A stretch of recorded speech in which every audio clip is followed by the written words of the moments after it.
panafricains ont choisi pour thème, pour cette deuxième édition, la migration. Comment vous évaluez la politique migratoire au Maroc? Écoutez, le Maroc a pris acte d'une réalité fondamentale et essentielle, comme quoi la migration est d'abord sud-sud. Vous savez, il y a une idée dominante comme quoi tous les Africains veulent aller en Europe. Et en fait, la majorité des migrants africains restent en Afrique. Chaque pays africain est aujourd'hui un pays de départ, un pays de transit et un pays d'installation, un pays de destination. Donc le Maroc est un pays d'immigration et c'est pour ça qu'il a entamé cette politique en 2013. Il y a eu 2 opérations de régularisation qui ont permis de régulariser environ 60 000 personnes. Aujourd'hui, il y a eu aussi l'élaboration de la stratégie nationale d'intégration.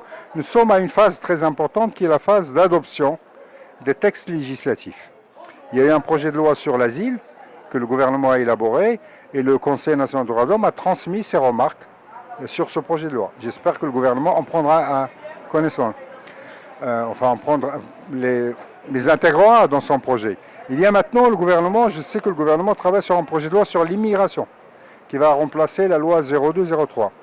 Nous n'avons pas encore ce projet de texte et j'espère que le gouvernement nous le transmettra pour avis.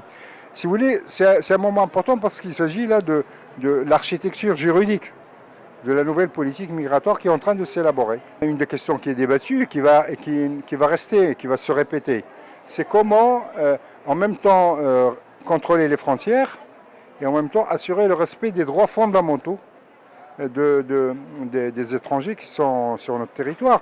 Un étranger, même en situation irrégulière, qui essaie de traverser illégalement une frontière, a droit à des droits fondamentaux qui sont assurés par la loi marocaine et par le droit international et les engagements du Maroc. C'est pour ça qu'il faudra veiller tout le temps au respect de ces droits.